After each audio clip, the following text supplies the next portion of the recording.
Amen. All right, we've been waiting and waiting for this pocket sermon. So come on down, Glenn, and share.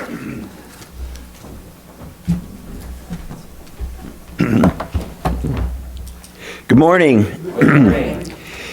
And I hope no one is particularly disappointed if I don't use my pocket sermon, because my pocket sermon had a pocket sermon. And it was only going to work once a year during Christmas time. So we will be sharing that with you and keep my pocket sermon for another time. And I also hope nobody was looking forward to Joseph 4. That's not ready yet. Officially, on our church calendar, today is the second Sunday of Christmas. The Christmas season gets off to a very quick start, as early as just before Halloween in many stores, with Christmas music showing up on the radio before we slice the Thanksgiving turkey, and continuing nonstop through December 25th. But just that quickly, it all comes to an end right after Boxing Day. I suspect many of us have thrown the tree to the curb, if it's a real one, or send it up to the attic, if it's plastic. We've taken down the other decorations and turned off the outdoor lights. My sister expressed surprise when she heard me playing Christmas music on the CD player in my car last Sunday, something I will continue to do through the better part of January. For the few of you who read the comic Pooch Cafe, I got a kick out of the strip for December 26th, when Pancho, the main dog character, lamented to all his friends, "It's crazy. They play Christmas songs for months leading up to Christmas and then suddenly cut us off cold turkey. I say, why not keep playing the songs after Christmas, right?" And after turning on Jingle Bells, the rest of the dogs beat the snot out of him. In some cultures, Christmas doesn't really get going until Christmas Day and continues on for 11 more days. You know, the 12 days of Christmas. I think we're up to 10 Lords a Leaping, if you need any shopping hints for after church today. Plus the ladies dancing and the maids a milking and on, you know the rest. So we have at least one Christmas hymn for today, our final hymn. But what about the other two hymns? They're songs of the wise men, Epiphany songs. That season kind of gets lost in the shuffle. Oh, I'll grant you it's a long season in the church year. It seems that season serves mostly as a run-up to Easter, though. Officially, it starts on January 6th, but it continues for up to 9 Sundays, ending as Lent begins, which is fairly early this year, I believe. So we do usually give the wise men at least one Sunday somewhere along the line. And today is it. They are somewhat oddly placed in the whole Christmas story. We often portray them alongside the shepherds at the manger, but we are pretty certain they weren't there at that time. We know from Herod's decree to kill all of the young boys from the age of 2 on down, as was read in the gospel this morning, that he wasn't certain either when the Messiah was born, after the wise men failed to return to him after their trip to see Jesus. So we create a little distance between the birth narrative and the wise men. 2 weeks. Or maybe we can say that today we are celebrating the visit of the Magi from the Christmas of 2024. 2 years. There are a number of things that we aren't certain about from the biblical account of their visit. How many were there? When did they arrive? But we do know from their story that even people outside of the Jewish faith knew of the coming of the Messiah and took pains to find him. So today I'd like to take some time to consider the story of the wise men, or at least one of them. Henry Jackson Van Dyke Jr. was born on November 10, 1852 in Germantown, Pennsylvania. He was the son of Henry Van Dyke Sr., a prominent Brooklyn Presbyterian clergyman known in the years before the American Civil War for his anti-abolitionist views. In other words, he had no serious issues with slavery. The family traces its roots back to Holland, first arriving in North America in 1652. Young Henry graduated from Poly Prep Country Day School in 1869, Princeton University in 1873, and Princeton's Theological Seminary in 1877. For 24 years, he served as a professor of English literature at Princeton, influencing Richard Halliburton, among others. Now, bonus points to you if you know who Richard Halliburton was.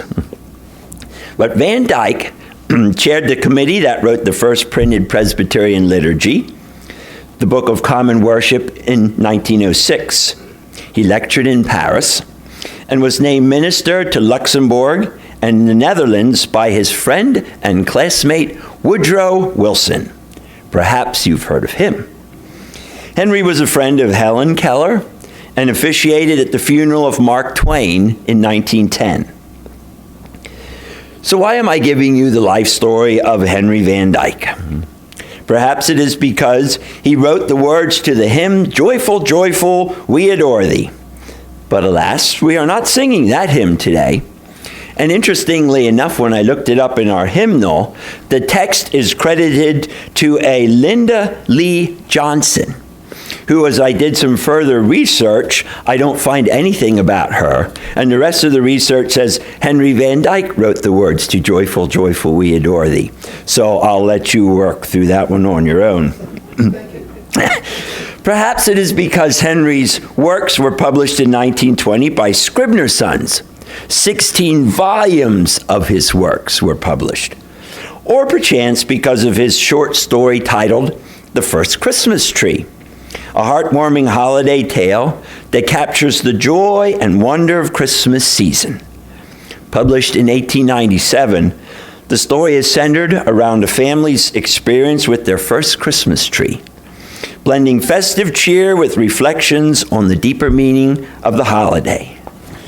But no, I tell you of Henry as an introduction to a long short story, or maybe it's a short novel, written a year before the first Christmas tree.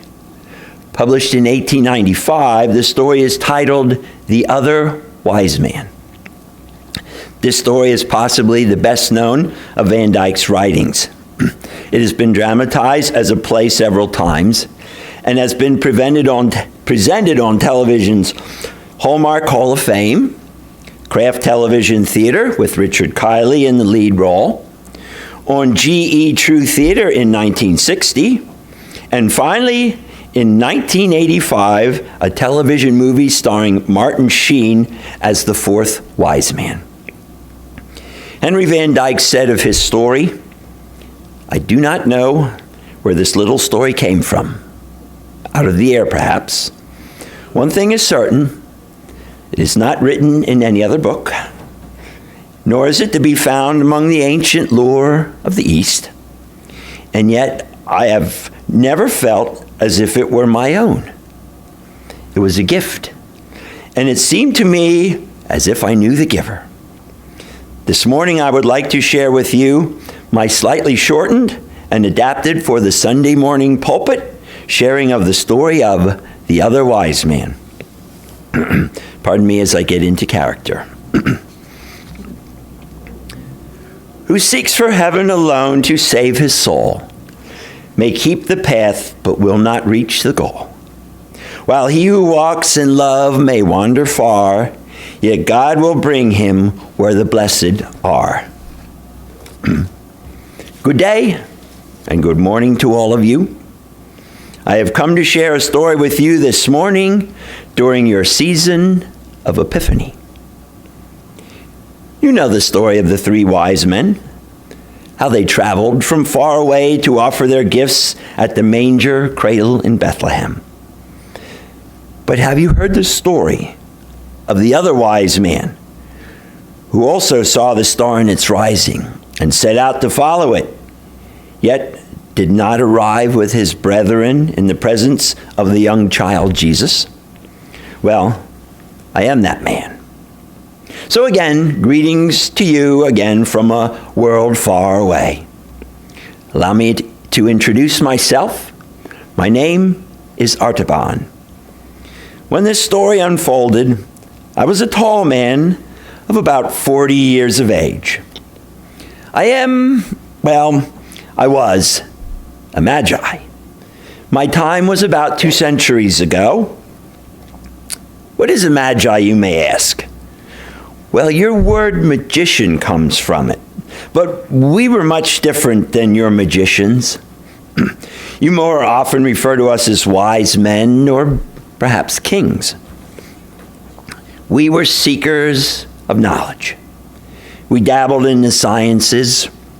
We tried to foretell events by reading the stars, what we know as astrology and religion. You realize there were many religions where I came from. I was from Ecbatana, among the mountains of Persia, where the Tigris and Euphrates rivers fed civilization for thousands of years before me. This tale I am about to tell you is from the days when Augustus Caesar ruled much of the world, at least the world as we knew it, and Herod was on the throne in the city of Jerusalem. I see you know the time I am talking about, and perhaps the events that had just occurred, but these things I had yet to understand. But we saw the light of a great star, and we studied what it could mean. We knew of the God of the Old Testament. Many Hebrew people still lived in this region from the days of their captivity, some 700 years before. From them, we knew of the stories of a deliverer. Could this star tell of such a person? This we could not know. Not without, how would you say, investigating. Myself and 3 of my fellow magi, Caspar, Melchior, and Balthazar. Oh, you know these names. Ah, yes. History tells you of these friends of mine, the 3 wise men. But history does not speak of me, and I shall tell you why. For you see, I was the other wise man. We saw the star for just one night. Then it was gone. But using our charts, we knew the planets would align again, and this great star would reappear. My 3 friends were waiting in Babylon to watch for the star. I was in my homeland. I had already sold my house and my possessions and bought 3 jewels, a sapphire, a ruby, and a pearl, to give as tribute to the king of the Hebrew people. The star would guide our way to him. My friends were a journey of 10 days from my home. It was decided when we would see the star reappear, I was to be given 10 days to join them for our quest. But first, I would tell the wise men in my village the news. I was sure they would be as excited as I was for the journey. I told them of the star, the books of the prophecy, and a future hard for us to understand, and of a quest to find knowledge yet hidden from our eyes. The stars are eternal, they told me, but our thoughts can be counted like the years of our lives. Our wisdom is in the knowing of our own ignorance, and the conflicts between darkness and light shall never end. And that was it. It was all their wisdom would allow. But should wise men not spend their lives exposing lies that we once believed as truths, I ask? Do we not believe that man will see a great light, and this brightness shall bring an end to death? But they said this was a dark saying and hard to understand. It would be best to consider things at home to increase the power of the Magi, and not look for greater things that would take our power from us. But hear the word of the prophet, I entreated them. There shall come a star out of Jacob, and a scepter shall rise out of Israel. The sons of Jacob were in bondage to our kings, they told me. Israel is scattered like lost sheep. Now they live under Roman rule. Neither star nor scepter shall ever arise, they told me. And yet I said, it was the Hebrew Daniel, honored and beloved of our great King Cyrus, who wrote, Know therefore, and understand that from the going forth of the commandment to restore Jerusalem unto the Anointed One, the Prince, the time shall be 67 and 2 weeks. He who looks for this king, they told me, is nothing but a chaser of shadows. Finally, my oldest and most loving friend said to me, It is better to follow even the shadow of the best than to remain content with the worst. And those who would see wonderful things must often be ready to travel alone. Go in peace, my friend. For him there were no hopes, no dreams, and no king. I had my answer. I must journey to my friends alone. It was late at night some days later, and I walked outside. The bright star had returned to the sky, brilliant in its radiance, and perfect in every part. It is the sign, I thought to myself. The king is coming, and I will go to meet him. That morning, as first light was cleansing the sky of its darkness, I mounted my horse, and with my many provisions, I started out on my journey. It would be 10 days across the brown and rocky slopes of Mount Orontes and the level plains of the Niceans, where the wild horses run. I would traverse the fertile fields of the Concabar, under the shadows of the temple of Astarte with its 400 pillars, through Baghastan with its huge statue of King Darius trampling upon his enemies.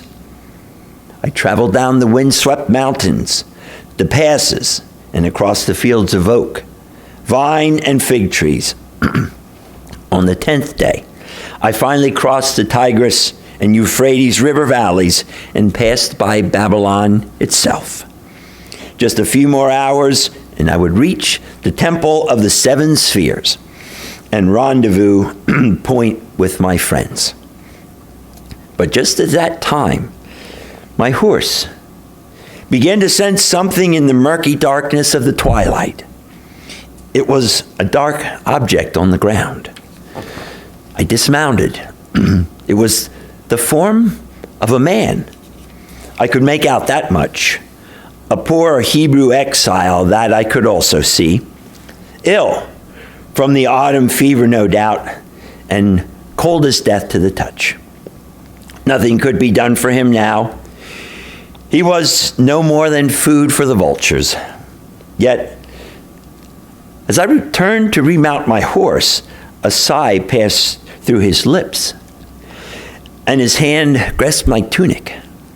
Yet, how could I stay here to minister to a dying stranger, not this close to the end of my journey? If I lingered for even 1 hour, I should miss my appointed time. But if I had left at that point, surely the man would have died. God of truth and purity, direct me in your holy path, I prayed. So I lifted the man from the ground and carried him to the foot of a palm tree. I gave him water, mixed with a simple potion I was carrying with me. Slowly, the color began to return to his face. After a few more hours, strength began to reanimate his being.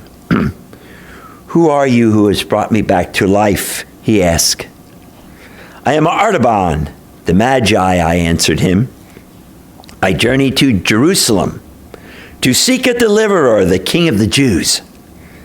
But I must not tarry one more moment, for my caravan awaits me. Please have this bread and wine, and when you can, return to your dwelling in Babylon." "May the God of Abraham bless your kindness," he replied. "I have nothing to give you in return but these words. The Messiah you seek is not to be found in Jerusalem. Our prophets have foretold of his birth in Bethlehem. May the Lord bring you safely in your journey, for you have had pity on the sick." It was past midnight when I resumed my journey. The first streaks of morning crossed the temple of the seven spheres as I arrived, and there was no trace of my friends, only a note tucked under some broken bricks. "We have waited past midnight," it read, "and can wait no longer. We go to find the King. Follow us across the desert." How could I thought. My provisions were gone, my horse spent, and I was alone. I returned to Babylon. I sold my sapphire. I bought a train of camels and fresh provisions. I would try to catch them, I reasoned. Could it be, though, that I had lost my chance to see the King because I showed mercy to a stranger? The desert is a very unforgiving companion. By day, its fierce heat touches any that traverse. By night, the bitter, biting chill and the howl of the jackal seem never-ending, only to be followed by the infernal heat again the next day. On across this wasteland I traveled, but slowly and surely the streams and gardens, orchards and groves of cedars appeared. The valley of the Jordan, the blue waters of the Lake of Galilee. On I pressed toward that small town that the prophet, through the words of that kindly stranger, had foretold, Bethlehem. My search for the child was almost over. And though it must have taken me longer than my friends to arrive, I was now ready to look upon the face of the deliverer and offer him my ruby and my pearl. Yet the streets of the town were strangely empty. I had to inquire of someone where the child was to be found.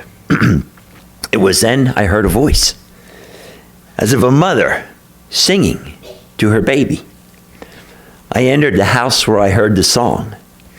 The woman told me of the strangers from the east who had visited just 3 days prior, how they had followed a star to a place of a newborn babe, and how they had offered him rich gifts. But as suddenly as they had come, they were gone. And this man of Nazareth, his wife, and the baby, they were gone also. To Egypt, some said. Now, she continued, a strange fear sweeps our village. It is rumored that Roman soldiers are coming to tax us again. Our men have taken our flocks of sheep and herds of cattle to the hills to hide them. Her burdens brought tears to my heart. I realized from her tale that my journey was not through. I must now continue on to Egypt. Before I parted, the woman fed me a meal made from her meager fare. Outside, as we ate, a commotion arose. The Roman soldiers are coming, someone yelled. They are killing our sons. My host's face grew white with terror, for she had a baby boy also. As she hid in the corner, I stood in her doorway. The soldiers tried to enter the house, but I did not move. I am alone in this house, I announced, and I held out my ruby. I wish to give this to the man who will leave me in peace. The soldier snatched the jewel from my hand. There is no child in here, he shouted to the others. March on. As the fury of the evening died away, I knelt down to pray. God of truth, forgive my sin. To save a child, I have said a thing that was not so. Shame filled my thoughts. And now 2 of my gifts were gone. I was no longer sure of my worthiness to see the king. But the woman of the house blessed me with a prayer, and then I was once again on my way. My journey to Egypt took me to many places. I moved among all the peoples, asking of a family from Bethlehem. But just as wet footprints in the sand are washed away by the mighty waves, so were the dim traces of the baby taken away from me. My search seemed to be in vain. But many things I did find at that time. The oppressed and afflicted in prisons, the wretched in the slave markets and the galley ships, the hungry, the naked, the sick. I ministered to all I could in those days, and those days quickly slipped into years. My hair, once dark, was now snowy white. My eyesight was dim. Worn and weary, I was ready to die. 33 years of my life had now passed in the search, and I had still not found the king. It was time for one last trip to Jerusalem. Many times before in those passing years, I had journeyed there to seek traces of the king. But something in my heart whispered to me to make this one last effort. My arrival came in the season of Passover. A strange agitation filled this city at this time. I inquired of some Jews who were visiting from Babylon as to the cause of the commotion. We are going to a place called Golgotha, where there has been an execution, they told me. Jesus of Nazareth, they called him, a man who has done wonderful things among his people. Why would they kill him, I ask? For he has said of himself to be the Son of God, they inform me. The priest wished him dead. Pilate said he was the king of the Jews. The words rang darkly in my heart. Not the message of hope that I had been searching for in vain, but his words of despair. Could this be the same who was born so long ago? Have I been brought here to offer my last gift, my pearl, as a ransom for the king's life? I followed the crowd as it went, but soon turmoil visited me once again. A young woman, breaking free from a group of guards, grabbed hold of me. "Oh, Magi," she cried. How had she recognized me? My dress? "I too am a follower of the Magi," she sobbed, "and my father has died and left me many debts. Now I am to be sold as a slave. Please help me." Oh God, I thought. Am I to lose my final gift for the king once again in the service of humanity? Can this burden not be passed to someone else? But it was inevitable. I gave my pearl to the young woman as her ransom. And as she disappeared, so did my final gift for the king. While she was yet a faint vision, the skies suddenly began to darken. Tremors ran around the earth, and the walls of the city began to rock. Stones fell and dust clouds arose. Soldiers fled in terror. Yet what had I to fear? My life was near its end. I had no treasures left to give to the king. Yet I had done the best I could. If I had been a failure, well, then that was the best that was possible. This was how my life must be. Suddenly, from above, I was struck by something. As I crumbled to the ground, I could feel blood gushing down the side of my head. Then I perceived a voice inside my head. I began to answer out loud, I think. Not so, my Lord. For when saw I thee a hungered and fed thee, or thirsty and gave thee drink, a stranger and took thee in, or naked and clothed thee? 33 years I have looked for thee, but I have not seen your face, or ministered to thee, my King. The answer came to me, very strong, very clear. Verily I say unto thee, insomuch as thou hast done these things unto the least of these my brethren, thou hast done it unto me. I took one last breath and fell still. But I knew my journey had ended. My treasures were accepted. See, the other wise men had found the king. Amen.